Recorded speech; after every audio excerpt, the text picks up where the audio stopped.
What's up, guys? It's been a while since we chatted properly, and I don't really count the video from my holiday in Italy as a proper video because it was rushed, and I kind of shouldn't have put it out. Now I know lots of you have moaned at me for apologising all the time, and I'm going to do one more apology. It's not for not putting videos out because I'm quite comfortable with taking a break. That's fine. What I am sorry about is all the people that have messaged me with comments and questions. For those people, I apologise for not responding. You know, I always like to at least read the comment. I'll try and reply if I can, and I always at least kind of like it or show some acknowledgement. So for that, I apologise. Sorry, the dog. I'm about to get shaken on. Anyway, holidays are over, so we are back. I've got lots to get through today. It's Italian Grand Prix preview day, so we'll be looking ahead to the Italian Grand Prix. We'll be doing it properly this time. I've got a prize to give away at the end of that, supplied of course by the GP box as ever, but before that I've got to give away that amazing miniature helmet. It's a really cute and brilliant little crash helmet. I think it's a great prize to give away. Lots of you entered, so if you did, thank you. As soon as I get home from this, I'll be picking a winner. Also, by the way, I abused myself on holiday, as we all do, and I've likened it a little bit to when you get a Formula One engine from your manufacturer as a team. If you get given your Formula One engine, you get given a set of limits that you can use it to.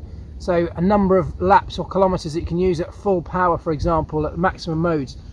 Well, I've abused those limits over the last couple of weeks of holiday. So I've overstepped my limits, and now I have to peg back. I have to run myself a little bit leaner, and that is exactly what I'm doing. So I'm out for a run this morning. I've got to cut back on the booze, got to start eating healthily again. We're back in the game.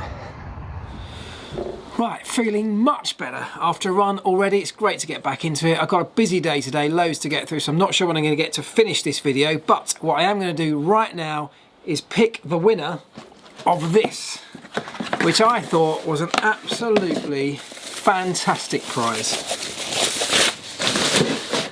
It's so cute and brilliant and would just look so good on anybody's shelf at home. I genuinely want one. I think it's brilliant. Anyway, loads of you entered for this. Lots of you sharing the video before the Belgian Grand Prix. Look, it even opens. It's got straps inside as well. I mean, it's just an almost perfect replica. So thank you very much to Augusto Farfus, who sent this through. Brazilian works BMW driver. It's signed by him on the top as well. It's just awesome, and so many of you have sent all sorts of shares through, shares of that video on all sorts of platforms, Facebook, Twitter. I've got them all in the comment picker right now, and I'm going to hit the button. 1 second, where's it gone? There we go. Hit the button now, and that is somebody called Clive. That one is from Twitter. Let me check you've done everything right. You have. So that is at SkyShadow5. If you are at SkyShadow5, Clive, congratulations, mate. This is heading your way. I will contact you directly, get your address, and pop this in the post as soon as I can. But thank you to everybody who entered, and well done to Clive. Congrats, man. Later in this video, you'll see what almost certainly will be a very average lap of the Monza circuit as we look ahead to the Italian Grand Prix. And at the end, I will tell you what this week's prize is from the GP box, and of course, how you can win it. See you later. Let's talk about the Italian Grand Prix. Monza, of course, one of only 2 Grand Prix to have been there since the very beginning, alongside the British Grand Prix, of course, and there's only 1 year when the Italian Grand Prix has not been held at Monza, 1980 when it was at Imola. So I think that means it must be the longest standing circuit on the Formula One Grand Prix calendar. I think I'm right in telling you that. I'm sure someone will tell me if I'm not correct. But anyway, it's a very historic Grand Prix, and brilliant news this week that they have signed a longer term extension to take them at least until the end of 2024. On a personal note, Monza holds some pretty special memories for me as well, because when I first joined McLaren, it was in the height of that era where there was this fierce rivalry between our driver Mika Häkkinen at McLaren and of course Michael Schumacher at Ferrari. And there were a number of those battles that played out at Monza. We used to go to testing a lot at Monza, and in those days testing used to fill the grandstands at Monza, and it was a huge public event in itself. Such was the passion for Ferrari, and those of you who've read my book will know some of the stories in there where we've had to travel to Monza incognito, without our team branded bags on the airplanes, for example, without our team branded clothing, for fear of our own safety, because there was such a ferocious passion and hatred towards McLaren because of that on-track rivalry between the two drivers. And whilst at the time there were moments when that was very scary, and as I say, if you've read the book, you'll remember some of those, but you've got to say that that's brilliant. It was almost like being part of a, being up close to a football crowd at times. They were so passionate, and there's a big part of me that loves that, that loves that many people got behind their team or their driver in such a fierce and passionate way. And I think that's one of the things that we've missed a little bit from Formula One over the years. It's growing in certain factions. Of course, we've got the Verstappen army, but they seem much more happy-go-lucky bunch than the Ferrari guys at that time were just angry at anybody other than their own drivers. And it's a very special time to be part of that. So I'm pleased that I experienced it. It was scary. And I kind of hope that we get more of that passion coming back, and perhaps securing the Italian Grand Prix will help to build that passion. Ferrari are on the up a little bit, certainly edging back towards some sort of success, and maybe the two will merge and we'll end up with some real passionate tifosi that have something to celebrate. Could they even have something to celebrate at the home Grand Prix this weekend? Do you want to play the pine cone game? Okay, there's quite a few around here. Hold on then. Let's find a pine cone. You ready?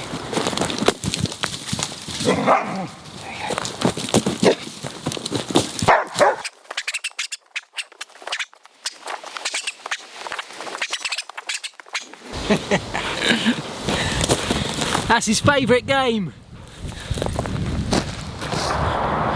What about the track itself? We all know that it's an incredibly low downforce circuit, so all the teams take all of the wing off the car, they back it out, put very slim, thin rear wings on the car, front wings on the car, all about dumping drag, but therefore you also dump downforce because you want the car to be incredibly fast in a straight line. You want it to be slippery through the air.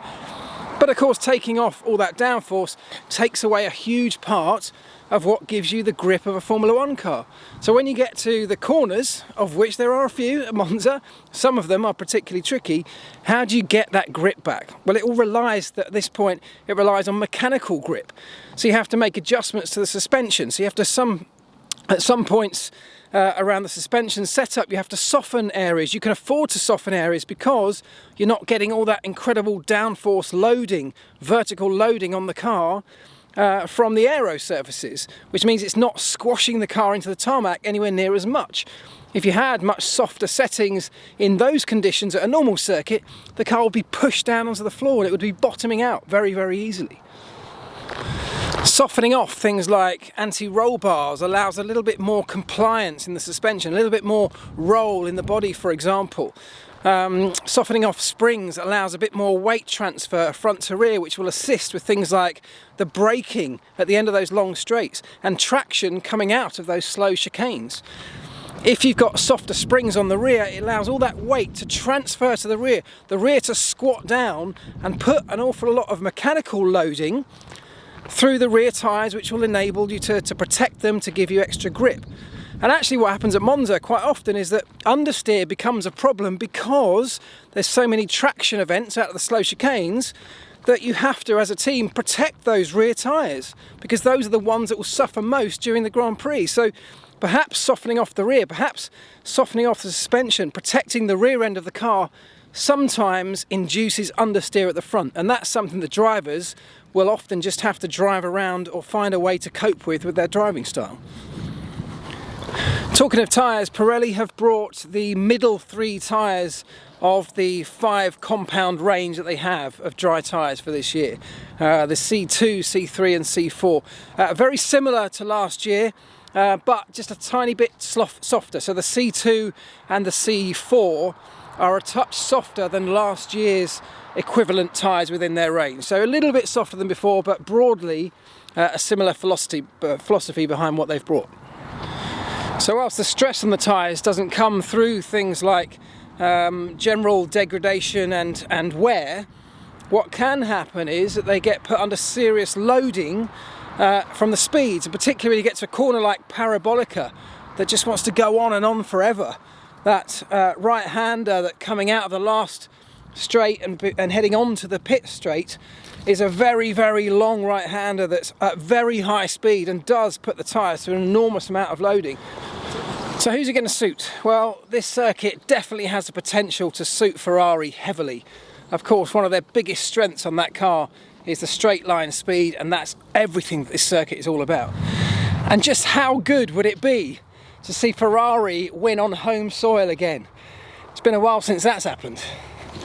Right, let's go home. I've got to go to Goodwood House this afternoon to go and talk to Mitsubishi, where I'm hosting an event for them, and I'll be talking to them all about how Formula One does things well.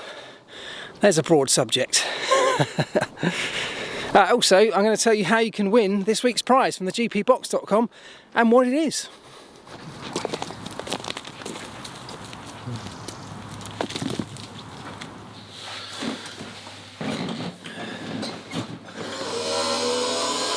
Right, out of the final corner then, and already as we approach the DRS zone, we're well over 200 miles an hour straight away.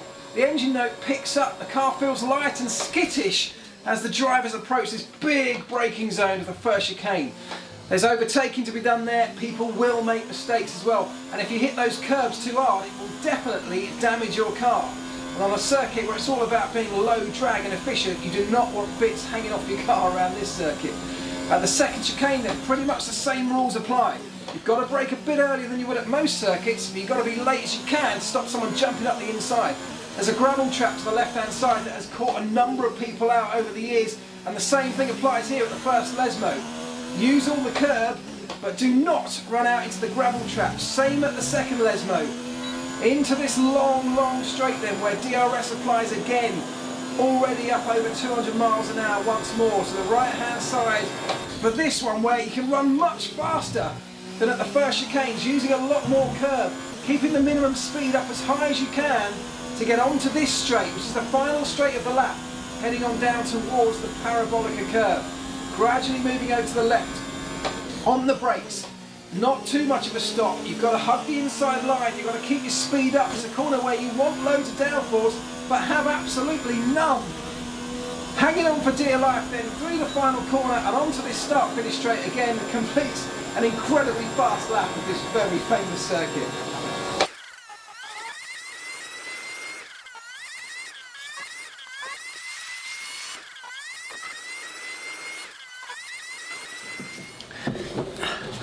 Right, this week's prize is a cracker. It comes from an artist that many of you regulars will actually have come to know and love by now, because I've given lots of his stuff away and it's all brilliant. Check this out. Look at that, perfect for a Monza weekend. An absolutely stunning print of a Ferrari 250 GTO. I think a car that needs no words. Everybody knows it, I think everybody loves it. And it's an absolutely brilliant print which should look perfect framed and on your wall. If you want it, it's simple. Same as last time. All I need you to do is share this video on whichever platform you want. When you're doing so, tag me in it. I'm at F1 Elvis, most of you know that. I will put the links to tag the gpbox.com and of course Joel Clark as well. You can tag him on whatever social platform you share it. But very importantly, make sure you use the hashtag GPBITA. Hashtag GPBITA, and that way I'll find it. You'll know if you've won when you watch Monday's video. Have a great weekend, guys. Ta-da!